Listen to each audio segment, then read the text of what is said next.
I was starting to read this before we came on, but it's interesting. A quote from Francisco Varela. What you're talking about leads me back to this. I guess I've had only one question in my life. Why do emergent selves, virtual identities, pop up all over the place, creating worlds, whether at the mind-body level or cellular level or the transorganism level? The phenomenon is something so productive that it doesn't cease creating entirely new realms, life, mind, and societies. Yet these emergent selves are based on processes so shifty, so ungrounded, that we have an apparent paradox between the solidity of what appears to show up and its groundlessness.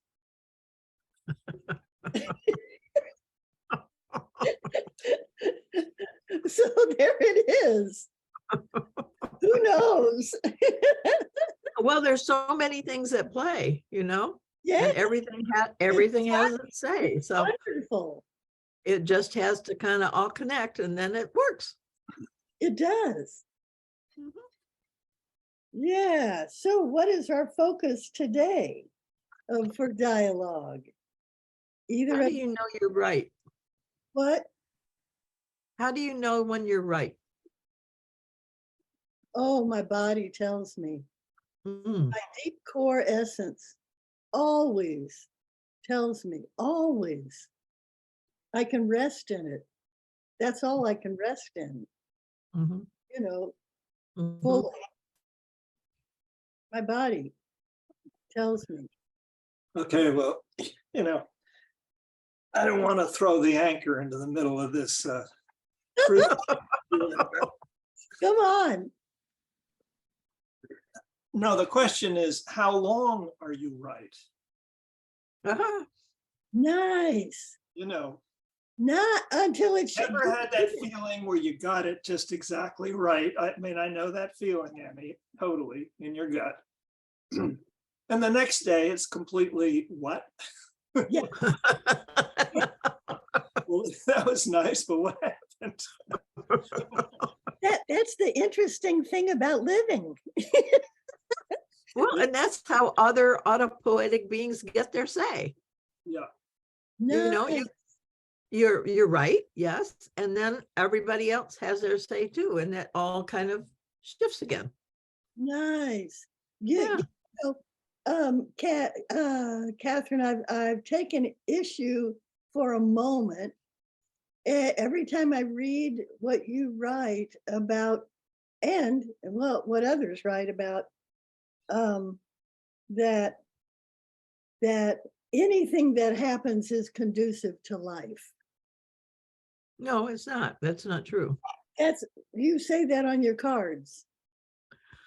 Whatever happens creates conditions conducive to life. Whatever comes from that place creates conditions conducive to life. The issue is we don't come from that place and don't create conditions conducive to life. And just 1 second. that creates the need for dramatic reorganization, which is what we're doing, which is exactly where the whole planet is. It's dramatically reorganizing. Yeah, you can do it for a while because of dynamic stability. There's that range where you cannot serve life, and it's okay for a bit, and then it just isn't. Yeah. I forget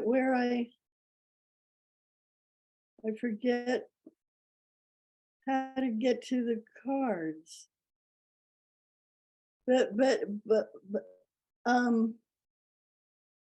Which card was it?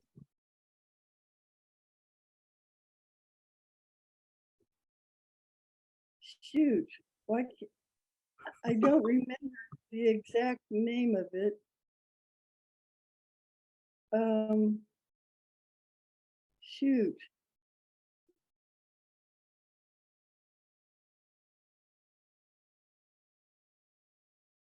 Well, you And can let then- me know later when it comes back up.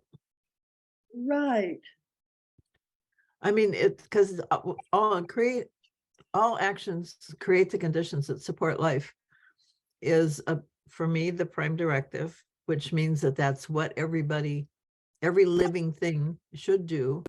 Most living things do just naturally because there's just such a joy in life that you want to see that continuing to happen. And that's how I feel autopoiesis kind of works, that everything from its perspective is in that joy and going, oh, for me, this is joy. And the one next to it goes, oh, yeah, I can do that. And the one next to it says, yeah, I'm not so sure. And so there's a negotiation that happens, until you can both get into that rhythm. That's what symbiotic stuff is for me, that two entities go, oh my God, look, if you do that and if I do this, we can do that. And they go, yes, because it feels good. It feels exuberant to do that. We as humans go, yeah, sucks exuberance. I don't want to be exuberant, I want to do something else. And we do, and we can, but then there are consequences. Anyway, go ahead. The integrity of the whole. Yeah. All actions strengthen the whole is the first sentence. The last sentence on that, removing a part weakens and can destroy the whole. It's all in the one card. Integrity of the whole. All actions strengthen the whole. And that's with the assumption that you're following the prime directive. So maybe that should be made explicit. But if you're not, then of course that doesn't happen. How do you define the prime directive? All actions create the conditions that support life. That's not that's not the nature of that sentence. I mean, what do you call the prime directive? All actions create the conditions that support life. That's not a prime directive. That's a statement of definition. I mean, that's some. No, that is for me, that is the directive. It is the intent of life is to always create those conditions. And life is very excellent at doing that. No, you're. And all life has agreed that's what keeps life going, is by creating the conditions that support life. That's how it continues. There are actors in life that do not necessarily strengthen the whole. Exactly right. But you're saying all actions, that means everything, everybody. All actions that come from the prime directive strengthen the whole. say that. Actions that don't come from that, well, that's inherent in the cards, but I get your point. And and the card space doesn't really allow me to reiterate that whole thing. There Right. wouldn't be room. But that is the prime directive. And if all the cards come from the prime directive, then that statement holds. If it doesn't, then the statement does not hold. All actions strengthen the whole is not in the form of a prime directive grammatically. So how would it change to be in? I mean, I could add the prime directive and there's not really space to do that. Is there another way to do that? I'm still juggling my thoughts to come up with the prime directive, but it's not all actions strengthen the whole. It's life's intention. It's Life's intention is to create the conditions that support life.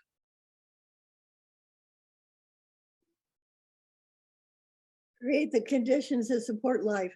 That's good. That's different from all actions strengthen the whole.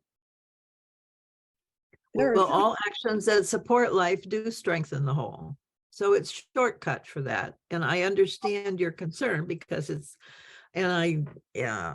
So I don't know. There's not space to make it really complete sentences and add all that.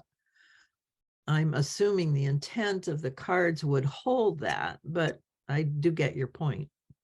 I have some energy about this because I want to be able to say from my body's knowledge what the prime directive of life is. And it's Mhm. not all action strengthen the whole. I mean, to put verbally, well, what is life's, what is the prime directive of life? To maintain itself, to self-organize, to be poetic. Those are all ways in which that happens. Yes. The prime directive of life is to maintain itself. Yes. And autopoiesis, when autopoiesis is coming from the place of exuberant life and joy of life and acting in that context, it creates the conditions that support life automatically. That just has to happen. Those are intrinsically linked. Self-referential. But It's self-referential. Autopoiesis is totally. But it's not just self-referential. It can't be, because it's always done in community. It's done in community of organisms that are self-referential. And Also, they're dependent. both and. It's both and. You can't have one without the other. You can't define yourself without defining yourself in relationship to everything around you. Those two things. I mean, Andreas Weber just has a whole book, has books on that. And autopoiesis's part is self-referential, but it's not independent of the interaction with the environment. It can't be. It has to be in reference to everything else in the environment, all the other cells that are also self-referential, and referring themselves to each other at the same time. I mean, the two are synonymous. They can't be taken apart. So in that action, then you can say that all of those actions strengthen the whole. They do. That's why we've been able to become more complex over time, because we're getting stronger. The complexity actually increases that strength. But when we choose not to, which only humans, as far as we know, make those choices, we tear at the fabric. We destroy the fabric of life. So if we destroy the fabric of life, then all actions don't strengthen the whole. But all actions that follow the prime directive strengthen the whole. Of course. And I didn't put prime directive in there because I assumed it. And I get your point that some people won't take the assumption or might not. I don't know what to do about that, but I understand your point. Robert, you've got thoughts. Just like you can't cherry pick any aspect of an ecology and start to make grandiose pronouncements about this single item because it only has meaning within the whole. The card only has meaning within the whole of the Kathryn's provided. So if you take that one card and show it to your friends, you're going to have a problem. Yeah, exactly. I mean, you have to maintain the whole, the integrity of the whole. That's I mean, life, Connie.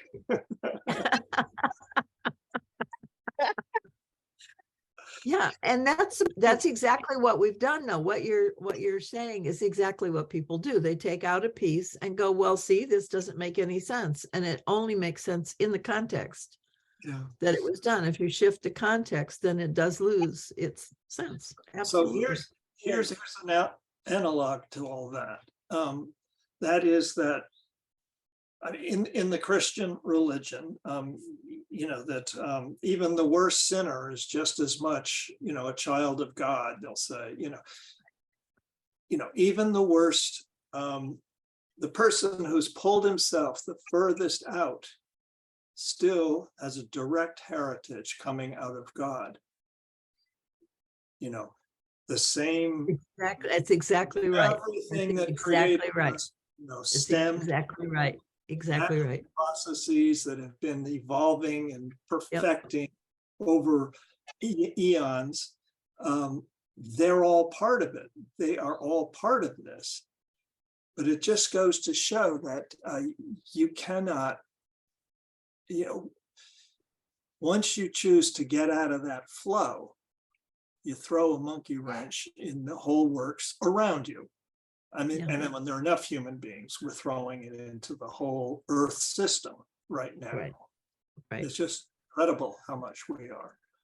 But it starts with a very personal, well,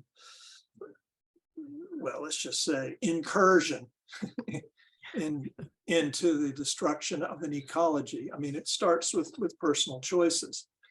And but the energy we get, the spirit we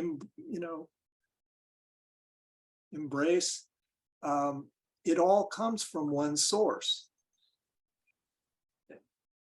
And we're choosing to desecrate, our own little part of it through whatever, all the vices, whatever the greed, and so forth.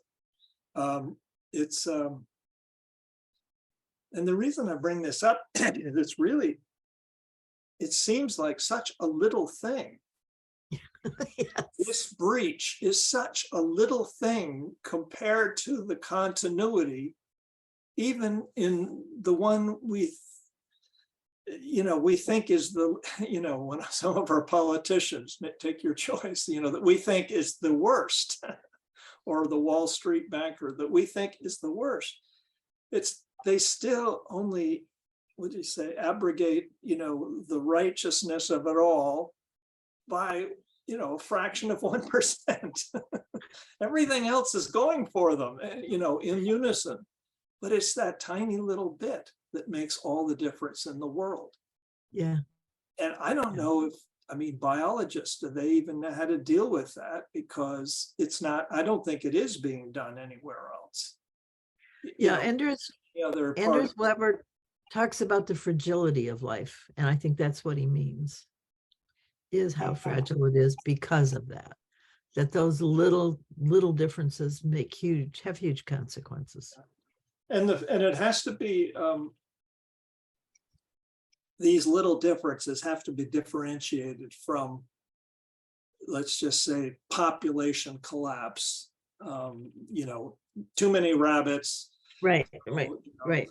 So well, that's still within the scheme of life, though. That's still within the that's all the scheme of life. It's been built into it for millions of years, hundreds of millions of years. Yeah.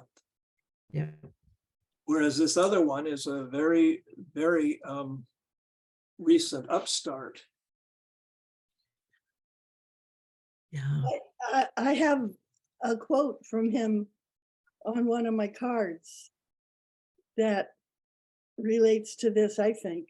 Life needs to be able to fail in order to prevail.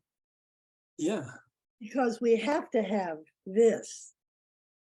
Well, and that's why I think it's perfect that we are where we are, that this collapse is part of that pattern. And there's nothing wrong with it at all. It's a perfect response. The question is, can we dance with it long enough to stay alive with it? Or will we perish in the process as a species? We have the potential. Whether we'll take it or not is another thing. And it doesn't have to be a whole lot of us, I can confess that I challenge on purpose. Well, that's different. You can challenge fine. Oh, really? I would have never guessed. But it does make things interesting, Ani, because I think it often takes us into a deeper. It does. Yes. That's what I'm after. The deeper connection every time I challenge anybody about it. Yeah. Well, and that's in concert with life. There's no problem at all. Yeah, it's when you challenge, or when people challenge against life, which they do. That's what the whole AI thing is, I think, so much for me. It's really running away from life. It's not engaging with it at all. It's just really running away from it. Yeah. And it's putting distance between humanity and life. There's no emotion in AI. without emotion, you don't have life, because that's the thing that connects us. That's, I mean, I really think Weber is absolutely right when that is the measure of connectedness. That's why I asked, started this, but how do you know you're right? And you said your body knows. That's, your body does. Your mind doesn't. Your mind can say, oh yeah, I think I'm right, but you never already feel that way. And Yeah. so you'll churn about that and churn about that until your body feels right. Right. Yeah. Yeah. Right. You can't take the body out of it. And that's what AI is working really hard to do. And you can't. You just can't. Why is it so? AI represents non-life. Mhm. It represents the factors, the flow of non-life. In other words, things line up according to an irrational alignment. In other words, someone has made a decision that this and this should be so, even though it's never been so. Those sort of relationships have never occurred before in the vast history of life. And AI can maintain those distortions. It can work out all the calculations, so it can maintain those distortions as long as it gets energy, power. And that goes totally against what a human is all about. A human senses when change is necessary. I would. And economics too, by the way, isn't exactly the same thing. I was in a conversation yesterday where Tunisia was talking about how they've just manufactured this out of nothing. The decisions they made about this algorithm, they just manufactured. And that's the whole economic thing has been like that. It started out with a tangibility to real stuff. So you're trading things, you're making things, there's a real connection to the world. Coin and you give me that. Yeah. And then it got, oh, well, you have so many coins and you can play with the coins up here and it has nothing to do. That's all fantasy. There is nothing to connect that to life at all. And that's the problem. And they're going off the deep end with that. They're banking on that. They're putting their money on that instead of on physical stuff, because that's limited. You only have so much, but you can make more of the fantasy stuff by fantasizing. It's not a problem, but it's not real. That's the thing. And that's what they're getting caught in. Yeah. AI is the motive of those who are working on AI, I would venture to say, is capitalistic profit. And that's the point. It's a power thing. There's a power thing too behind AI. Power but if money accompanies power. Yeah, I know that too. Yeah, I think we would work really well with that. Yeah. So I don't even respect that venture capitalism, because it's about money. It's about those who, it's about profit. It's not about this wonderful thing that we're trying to do. The prime directive of AI is profit. Well, it's domination, I think. And power and money are part of that. There was a guy on HR a couple of days ago, and he really has been working with that, and understands that our culture is so infected with this dominator idea, and we internalize it in so many ways. And so he's been working for himself personally, and with other people, on how to recognize the dominator in you and to deal with that. And I think that's the we have the ability to create anything. And when we focus on things enough, it becomes its own thing. We give life to those things. And we've given life to that dominator model. And so it has a sense of itself. It has a sense of being an entity, and that seduction to that and all of the stuff that goes around it, the weaknesses, the drama, the euphoria, all of that kind of stuff keeps that in place. So those emotions are triggered in ways that are deeply feeling, deeply meaningful, and totally wrong because they're not life enhancing. That's why for me, that is the crux. That's the denominator that allows you to discern whether all of that energy is life enhancing or is it controlling? Is it dominating? Is it not about life, not about going with, about doing things to it in some kind of way? And I think that's the ability to discern we have to develop in order to keep us on track. Our bodies know. Well, but our bodies can be confused too, because you can feel, I mean, that's the attraction of so much of the AI, is that powerful, that feeling that I can do this. I can control, I can dominate, that false I, which isn't really there, but you can still feel it. It doesn't feel as deep. Now you have to go below it to know that. And it's really seductive. It's really seductive. Not to me. No, well, and you're fortunate, but there are tons of people where that is really true. And especially if there's any fear or any doubt, it's just so wonderful to have that eliminated by that feeling of I can control. That goes back to to what you're talking about, the fear of failure. I think just absolutely dominates choices and decisions people make. Yep. Just for instance, I keep reading, about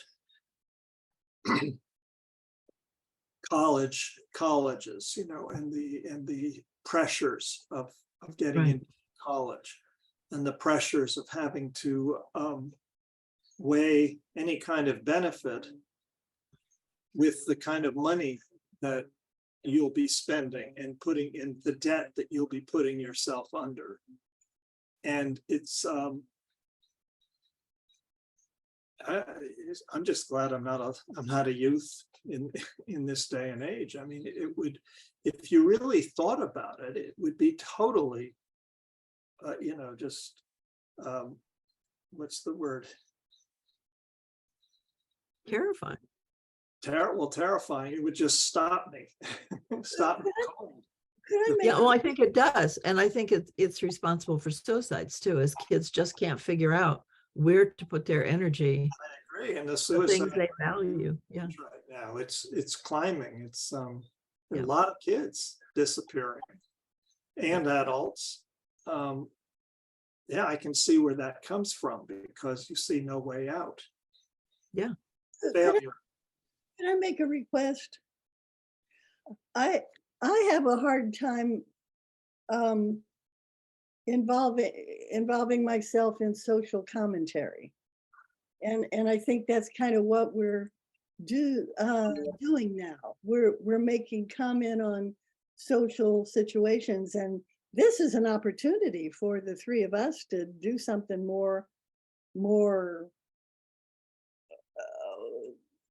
building of ourselves with each other than making social commentary about different things that are out there.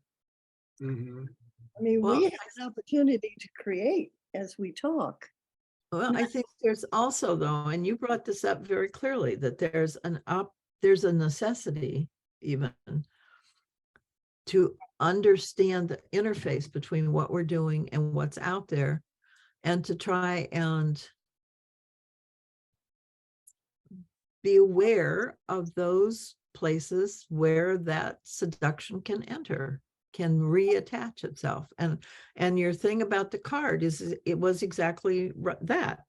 By not by not seeing the card in that context, you can make it wrong. It's very easy because it doesn't make sense, because it's not in the context that that card was designed to be in. And if you don't hold it in the context of life, then that sentence doesn't make sense. And that's absolutely true. I brought that up for dialogue purposes, not to try to That's prove. all right. But that's what it is. I don't care why you brought it up, but that is true. And that's how it happens. What's true. No.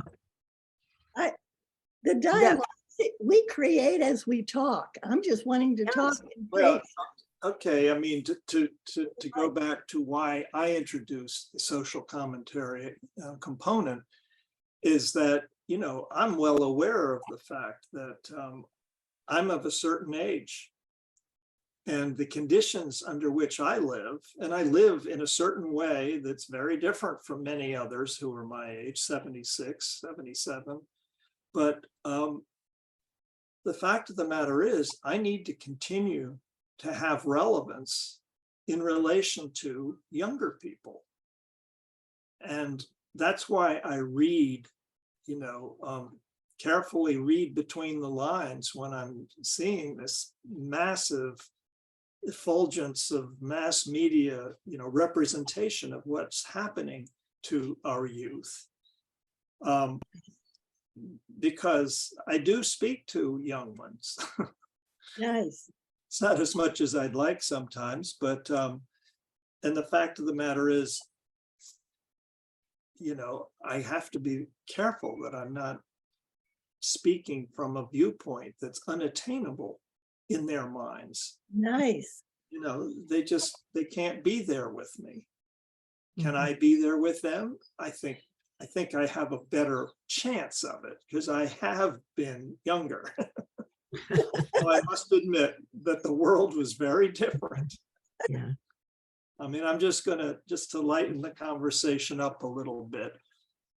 I realized how critical it was for me with all of the, because we had our issues too, but with all the issues, the social issues that I had as a young man and into my 20s, what cured me of any kind of feelings of desperation was hitchhiking, you know, and just covering the country, Nice. staying wherever, you know, having no plan, going wherever. Oh, where are you going? Well, I'll go there, you know, and that's not available anymore. Yeah. And so it's just a little thought experiment, you know, exercise. What would I do today? You know, knowing myself and the conditions of my psychic conditions when I was 21 to 25. What would I do today? And frankly, I have no idea. Yeah. I mean, the social media, for instance, scares me. I would have been highly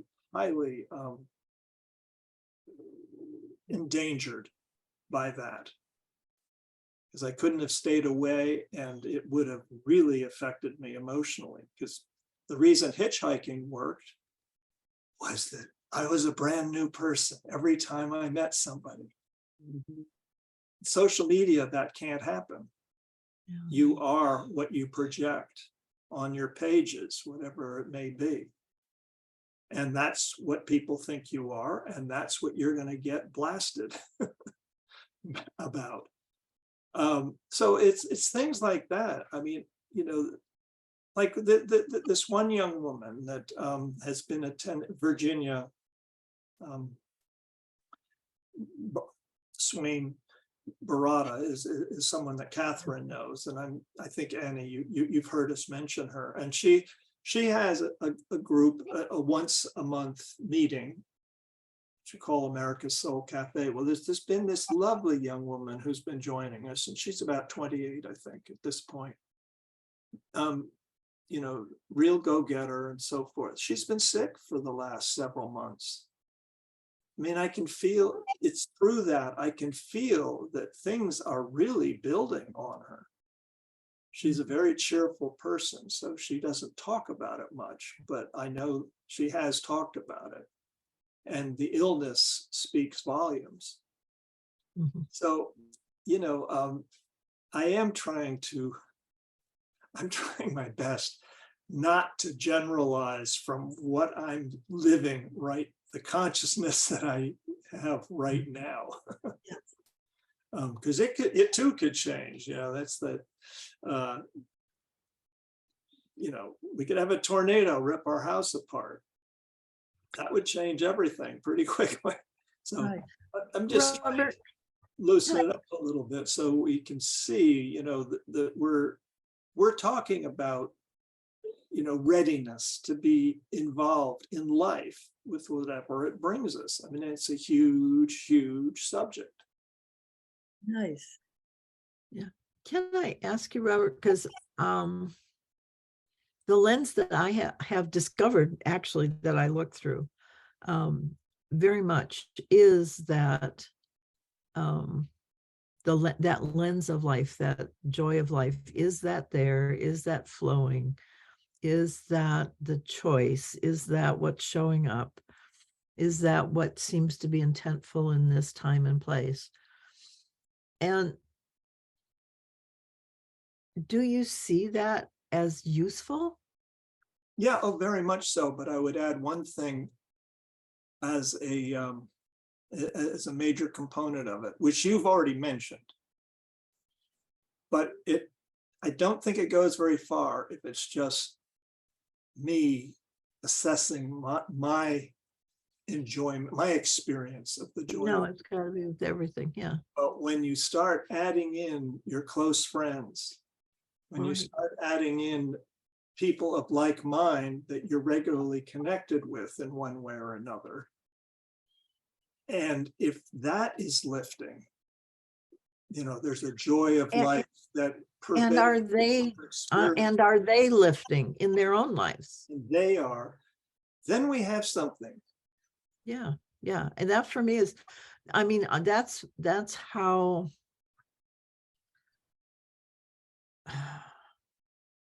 I support the people around me, I guess, and even my daughter, is to see what choices they make that create those conditions in them. You know, are they really excited and thrilled about what they do, or are they doing things and they could be happy because they're going to have a certain kind of success, but you can feel underneath it there's that tension or that withhold, or there's something that's not engaging in that. And when I feel that, that's for me a caution, you know, to think more deeply about what you're choosing, because there's something about it that's not really lighting your fire. So, you know, go do it, but pay attention to when that doesn't feel right, when your body's not really there. And then you want to make a different choice, and that's fine too, you know, is to encourage those choices as you go deeper, and to encourage you to go deeper in those choices so that you can really make that nuancing change that has to continuously happen as the things around you respond to what you're doing. And you notice, you know, your body notices that it's not being welcomed by everything else around you in some kind of way, that you need to regroup on that somehow. I mean, it's a constant daily, minute by minute, Right? you know, sensitivity that allows you to create those conditions on a regular basis. And we do need people around us who are doing it too, because if they're making other choices that you can sense are not right, that's really uncomfortable. And we've kind of been in that situation, I think, for a lot of us. We've watched parts of society go off the deep end, and it's like they have the right to make those choices, but oh my God, we don't want you to do it because you're taking us with it and we don't want to go. And there's another whole aspect to it, is that, well, I would dare say with total confidence that the three of us have achieved a certain wisdom about life. Mhm.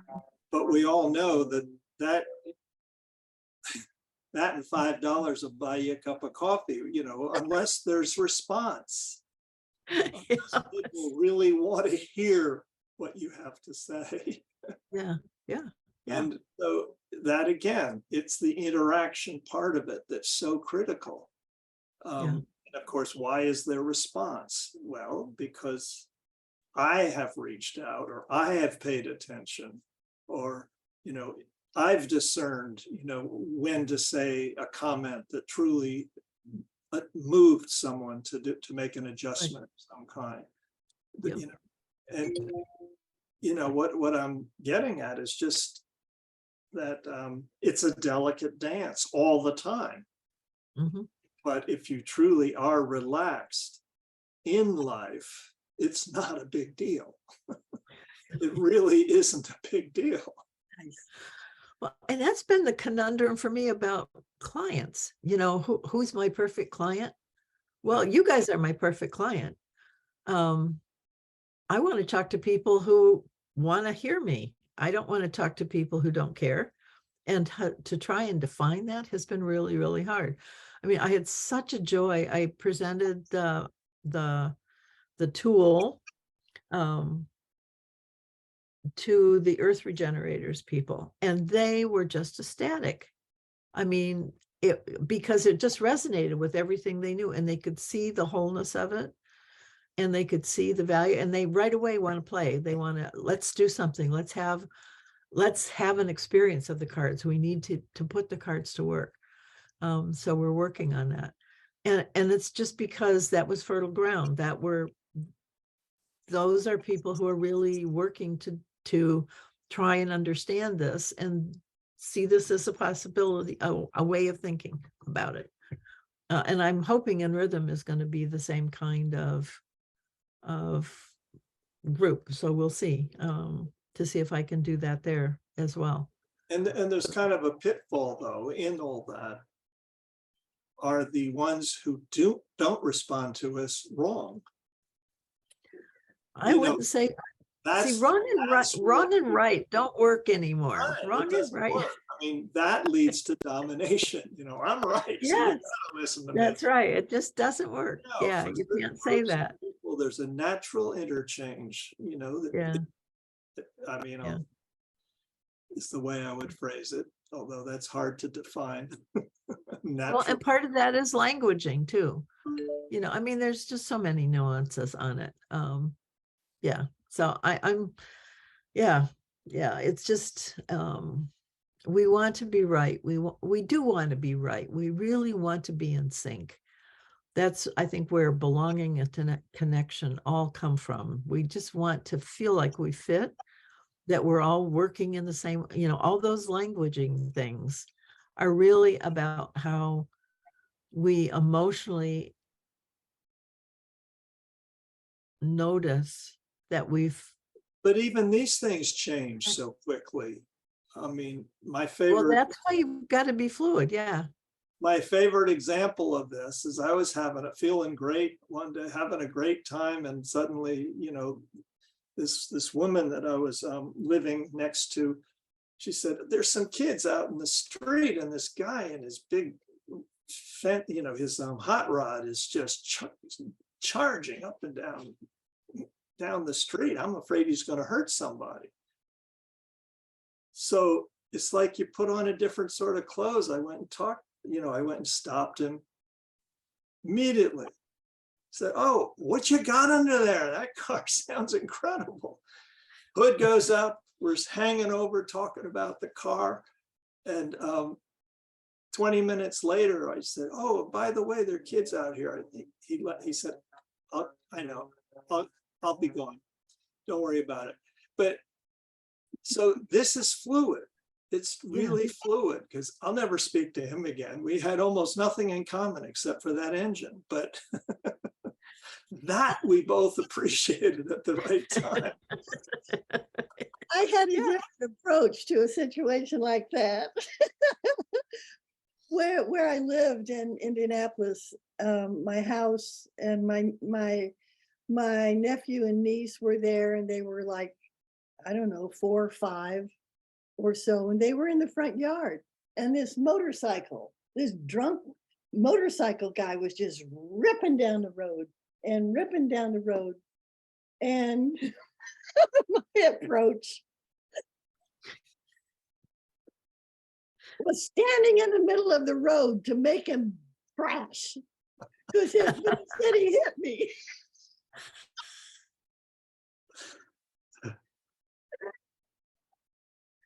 I had to drive myself to the hospital. You know, I was okay, but I still have an injury from that. Your approach is much saner. Well, that just goes to show we learn from our failures, right? That was important. I just gonna make him crash. Well, but he was drunk. The other guy wasn't drunk. So you Right, have to be that's different very with that. clearly the difference. It's a different. The other guy was not drunk. He was easily accessible. Yeah. Yeah. When people draw themselves out of the picture, stoned or whatever, I mean, I had, it's, Yeah. I had to drive myself to the hospital because my sister and my friend were drunk in the house. that situation sounded like a 1960s It was probably around the puff 19th. party, you know? Yeah. Oh my. Mhm. Yeah, I will put myself in an interventionist position when Yeah. this. Yeah. And I have too, but it's, you do what you do at the time because it works at the time.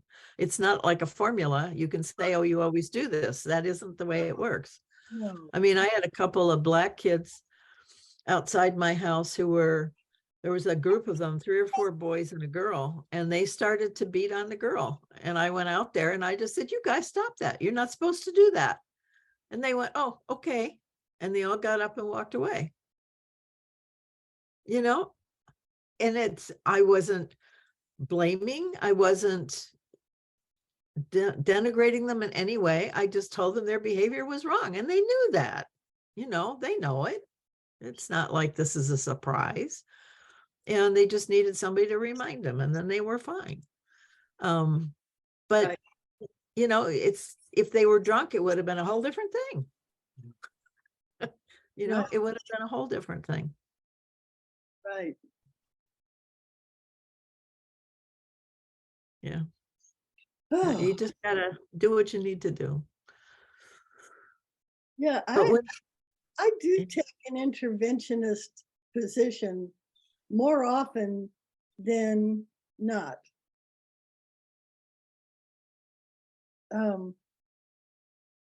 I would say I intercede, but not intervene. What I would you, feel myself as subtler than that, not being so directly confrontive.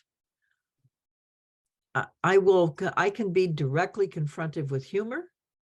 If I find somebody that I know has that, I can accost them in a funny way and know they'll get it, but they won't take it personal.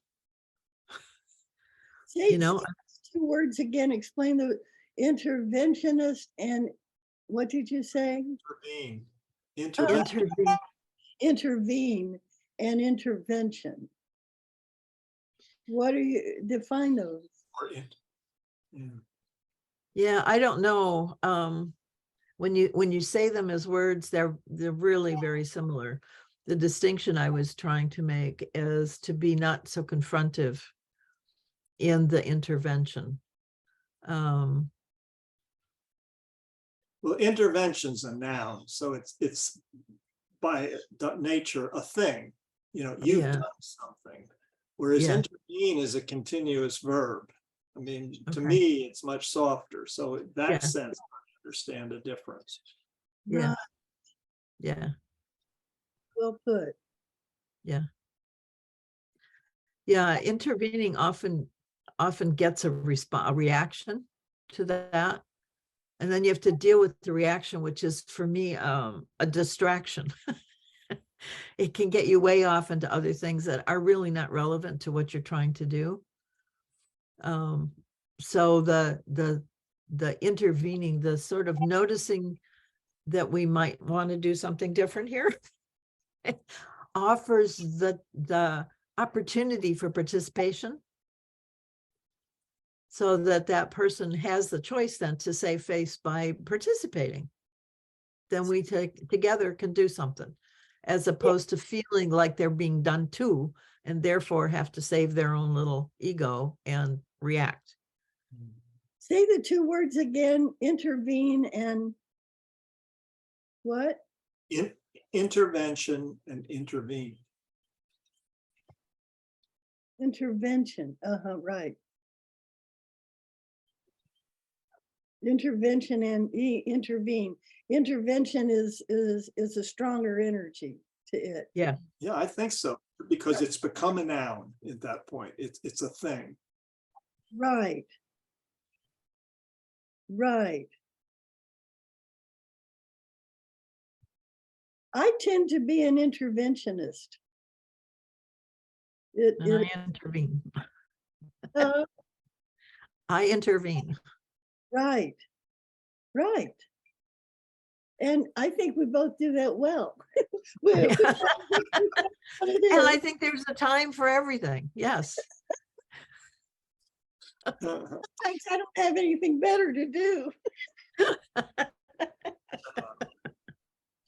So I intervene or have an intervention. Yeah. Do an intervention.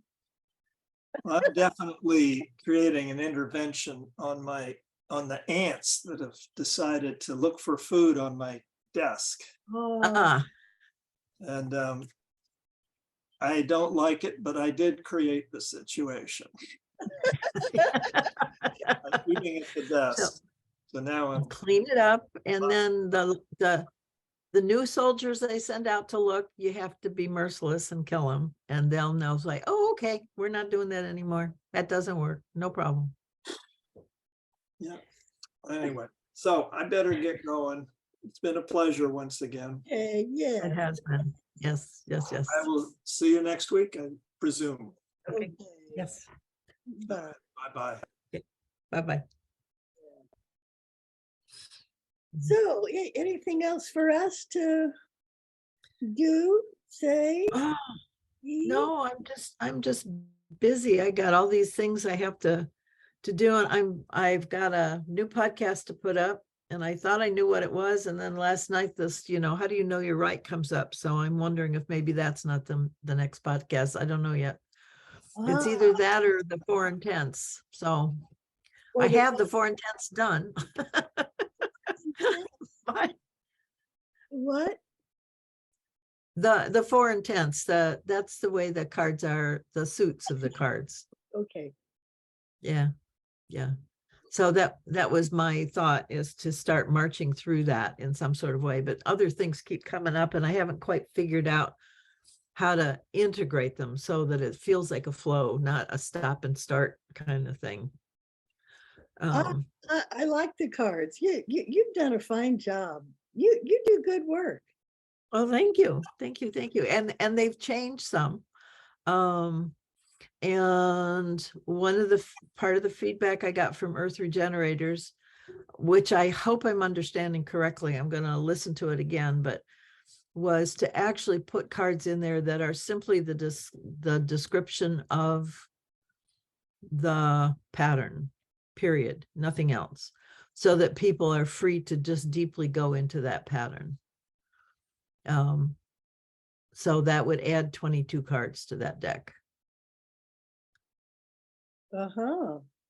So I'm in the process of doing that. And then they also recommended that I talk to a woman, Barbara Lamb, who has a magazine called The Weaver, which is really beautiful. And it's a coalition of artists who are sort of coming from this perspective, and to help me with figuring out how to really show the whole model, because I got to that point and I went, oh crap, I don't have a way to really do that. I had a friend who did that years ago, and it was okay. And then I did a version of that, which shows up on the Indiegogo site. You can see that, and it's okay. But I'm hoping that Barbara will have some euphoric inspiration and it'll really pop. So we'll see. So I'm talking to her on Wednesday. So we'll see what she wants to do, what I can afford to have her do, and just go from there. And who is Barbara? She's a woman from Earth Free Generators, and she has a magazine called The Weaver, and she heads a cooperative of artists. Okay, So we'll see. nice. Yeah. Okay, So things are moving. yeah, you keep them moving. Well, Ooh, I mean, I'm at the point, I'm done.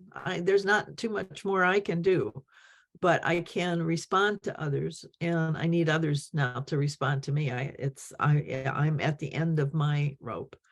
So I'm hoping that others can respond to me to bring it out, which seems to be happening. So we'll see what happens with the first card playing episode. It's a tool, it's not a game. I mean, you can do it playfully, but it's not a game in the normal sense of the word. And there's another group that's looking at serious games, and so I might take the deck there and see what they come up with in terms of an organizational space to direct people to use it, which is what a game is. so have you developed yet a method for playing the cards, playing with Well, it? that's what I'm talking about. And I don't see them as playing. I see them as a tool to be used in service of an idea, a project, or something like that. Or self-growth, an organizational reframing. It can be used, but it is a tool. And it needs to be applied. And I mean, I can see ways of applying it really easy, but I need to get help from other people to figure out how to encourage other people to see how to play with them, how to use them. Because I think there are so many ways. It's not like I know how to do that. I know one way to make it useful, or several ways to make them useful, but I think other people will also see several ways to, and it's just creating the context for that space to happen is the next step. Yeah, I haven't looked at the cards with what you're saying now in mind, how they can actually be played or used or applied Yeah. in habit making ways, in new Yeah. habit making ways. So I'll think about that as I through them. One of the things that happened with the Earth Regenerators is when I went to my presentation, I did something I hadn't done before. I went through the model, and that kind of blew them away, actually. I didn't know exactly how it was received. There was this absolute silence. And it's like, oh, what did I do? They were just quiet, but it was an odd quiet. It wasn't, I mean, they were very impressed. But it took me after to see that and to hear that, because they didn't say it then either. They were just quiet.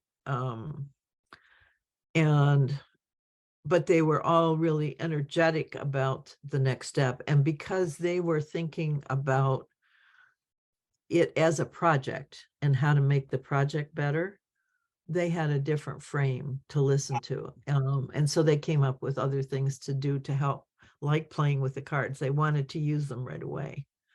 They wanted that experience. So that's been a frustration for me because very few people have gone through the whole model. I did it in my class. Robert took the class. Karen Ball took the class. Karen took it twice, actually. But from a different perspective. And I think starting from the model is really useful because it does give people a sense of the coherence, which I don't think you get in any other way because we're so used to parts and pieces. And when I start with parts, people accept it as parts and they don't really see the whole. So I think starting with the model, the whole model, and then looking at the different parts and pieces is maybe more helpful. So I keep wanting to work with the integrity of the whole card that begins all actions strengthen the whole. Because on the one hand, I totally get that because life is regenerative. So whatever happens, it's going to regenerate itself. it comes from that space. But that's a big if for humans. That's the problem.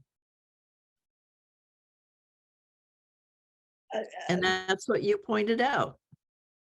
Taking it out of context, which most people do, which I did intentionally because I knew it was out of context, but still saying all actions strengthen the whole. Well, if you say it in context, it's true. The context makes all the difference. It does, but I think there's another way to put it that well, you work on that because I'm open to it. Okay, because it tends to kick you out of context to say all actions strengthen the whole. And so I'll work on that. Okay. I know what you mean, and it's true because of the regenerative nature of life. It's how life works. Yeah. But in fact, we don't. On at another level, it's not true. Well, it's not another level. It's out of context. It's not true. And humans are out of context often. So yeah, absolutely. If you have integrity of the whole as a context, what would the other context be? All actions create the conditions that support life. That's a very thin stretch. Well, everything that I've read, everybody is searching for what that is. And I think we're overthinking things. It is life. It's just that simple. My body responds to it. It is life. The body responds to life always because the body is life. My body responds to all actions strengthen the whole. It's like, raw. It's not true. Well, because you stepped out of context, that's all. You want that thing to be absolutely true without context, and it's not. Everything is within context. You have to manage the context. That's the point. Okay, what's the balancing context? Well, Andreas Weber talks about the commons as a balancing context. I'm not sure that's true, but it's a way of thinking about the context is the commons. Because the commons is what we all function in, therefore it's the context. Life is, it just amazes me how we separate out. And I listen to what my spiritual teachers have said. I listen to old religious stuff, and they're all saying the same thing, but we don't hear it because we don't understand the context. We talk about God. So what is God? It's not us, is what it is. And that's out of context. You can't do that. You know, and life is us. We are life. We say that, but we don't really get the context that is. That is the context that we have to stay in. And we are so cheerful. That is the fruit of the tree that we ate that kicked us out of the garden, was we decided to not do the context, that we could shift from the context of whole, the context of life, to just people. We could do what we wanted to do, and we can't. We just can't without killing ourselves. So We have to stay in that context. We have to create the conditions that support life. We have to do that because it's us. We're creating the conditions that support us. Why would we not want to do that, for heaven's sakes? Makes no sense. Okay, so what I hear you saying is integrity of the whole is the entire context at all times and all places. Yeah, for all things. yeah, because that's yes. Yeah, we create the conditions to maintain the integrity of the whole always. Then then it requires breaking it down into more explanatory offerings, because there are some people who need to be drawn into and understand that context. Most people don't live in the integrity of the whole. Absolutely. So for those who don't live in the integrity of the whole, it would be good to have an offering that enables them to understand the integrity of the whole. Go for it. Because all actions strengthen the whole outside of the context of integrity of the whole. That doesn't work. Right. Right. So it's the context of the whole that you are operating within, which is life, which is life, which is life.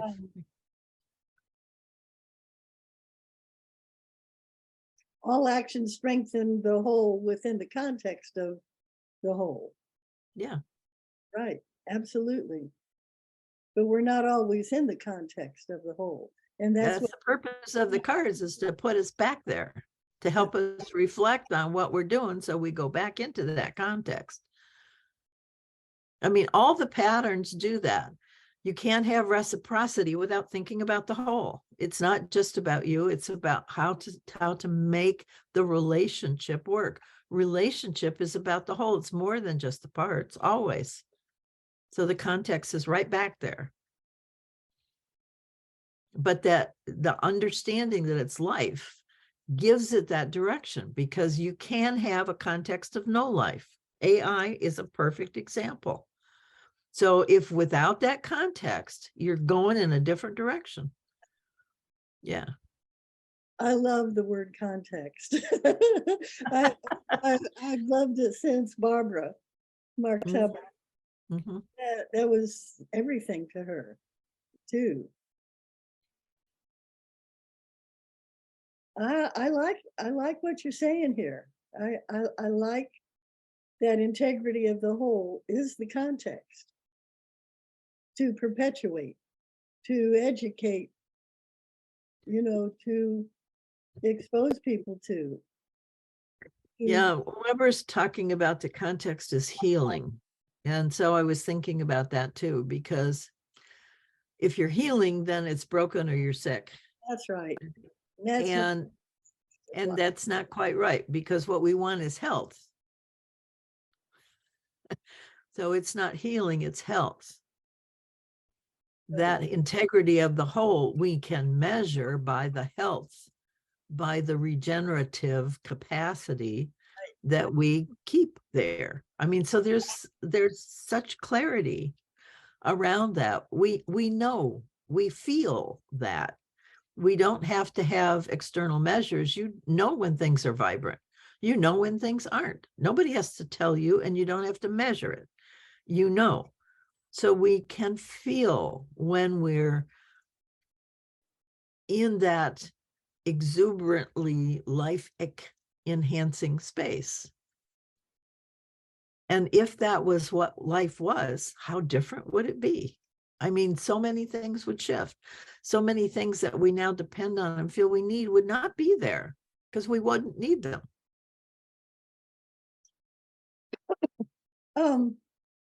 What comes to me now is the context of the whole is as a class, as an initiative. Yeah, go ahead. To create, I mean, with you, I mean, Okay. on the network, Yeah, yeah, because integrity of the whole is the context within which we are to live. yes. Well, and that's life enhancing. Why Yes. wouldn't you want to be living in a life enhancing experience? I don't get it. I don't get why we would undercut that, why we would play with that, why we would think it's funny to twist it. And we do. People do. And it's that hurt, that I don't have it, or I'm not getting it, or I feel like you're not allowing me, and therefore I'm not going to allow you. All those weird things that get in the way of our actually being what we want to be. I mean, that for me is healing, because we're understanding health. When I had cancer, I never fought the cancer. I wanted me to be more healthy. And that's what I went for, was being healthy. That's right. And the cancer disappeared. Yeah. Returning to your normal, healthy Yes. state. Yes. Yeah, Absolutely. you don't have to fight that. You have to become what you are. There's a real big difference in that approach. That's Now, you right. talk about changing your attitude. That's the attitude change. I don't do healing stuff. I do recovering wholeness. You know, Yeah. it's like, Well, I never could quite get into it. I mean, I feel bad for people who are sick, but I understand their responsibility, and they don't. And if they don't want their responsibility, then there's nothing you can do. Their sickness is a correct response to their lack of responsibility for their own wanting to be healthy. Carolyn Mess got into that and discovered at a certain point, some people didn't want to get well. uh-huh.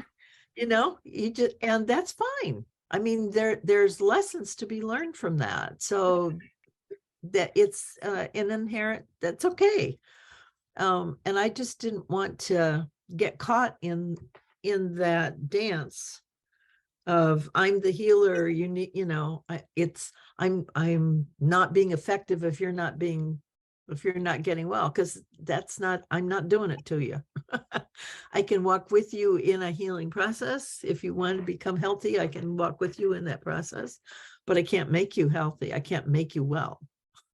That's not something I do. It's something you do. Yeah, it's the integrity of the whole. That's right. Yeah. No, but that really would be good to have an integrity of the whole initiative to help establish a mindset. Yes. Yeah. Mindset of integrity of the whole would cut through a lot of healing stuff. Or Yep. a lot, Yeah. Right. It's like a wonderful discernment point. Yeah. Yeah. No, I vacillated between that and all actions create the conditions that support life as the centerpiece. They go back and forth. It's like you can't have one without the other. And I don't know what's easier for people to do, frankly, because there's something about paying attention to how your actions are regenerative, whether the things you do are received as regenerative by the things around you or not. And that is a direct line to creating the integrity of the whole. The two are, it's kind of the same thing, said from a different perspective. One from the context perspective and one from the actor perspective. You know, they are the same thing. Having a context of the whole, I mean, see, you have to have that to create the conditions that support life. You have to be looking at the integrity of the whole. You can't do that without that. true. And there are things to learn about that. How, you know, how emergence happens, the potential. Yes. You have to include some vocabulary in that of potential and emergence and creating conditions and in the context of the whole, because we do create conditions that are conducive to life emerging within the context of the whole. There are things that it's not just a mindset, it's learning. Well, it's not controlling, it's allowing. Yeah, right. But it's understanding. Like I was helped in rhythm, one of their Monday things that came about potential, that is creating conditions for the potential to rise. I mean, Right. it's creating conditions on the surface for the potential to rise. Right. And that is within the context of the whole, but there were some helpful breaking it down to the parts that's worthwhile. Whatever that means. Yeah. I mean, it's a whole system. You can't take it apart. Right. But there are words. It has its own vocabulary. And creating conditions is part of the vocabulary. Potential is part of the vocabulary. Emergence. Yep. Vocabulary. And integrity. Integrity, autonomy, and interdependence. Yeah. And reciprocity. And yes, we go through the whole sequence of the model. Yeah. But having the vocabulary is helpful for people to really become operationally, And I think the systems language really helps there in a lot of ways, but it's also very, it's not biologically oriented, most of it.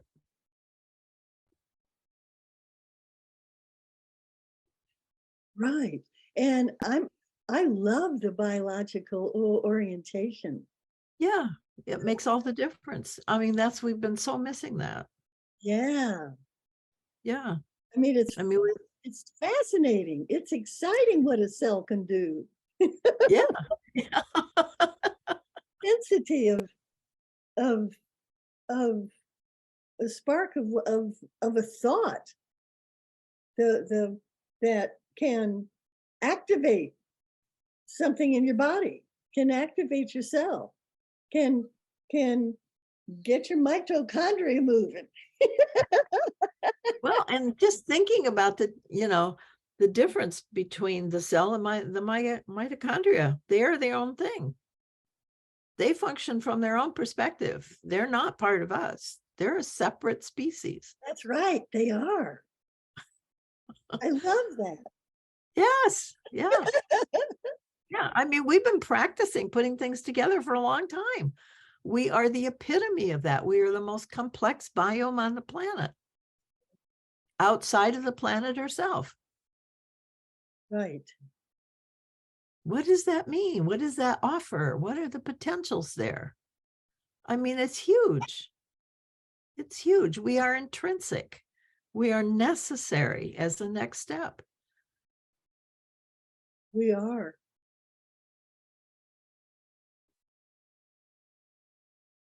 And I've had that faith, that knowing since I was in the forest, Mhm.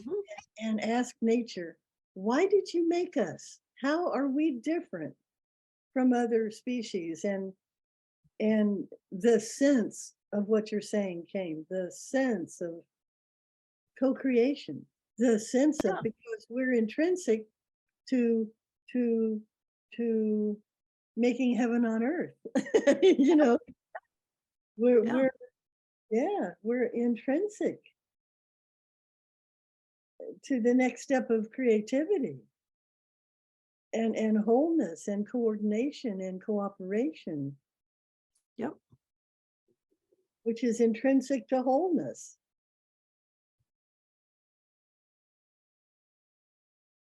All right, then, there it is. There it all is. It is. Yeah, now how to share the story. That's the question. Yeah. Yeah. Yeah. Hopefully that's what the cards will do, is help Yeah. share the story.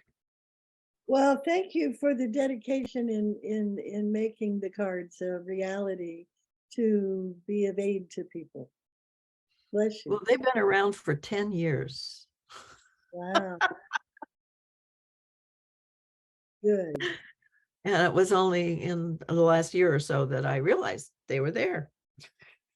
Okay. All right.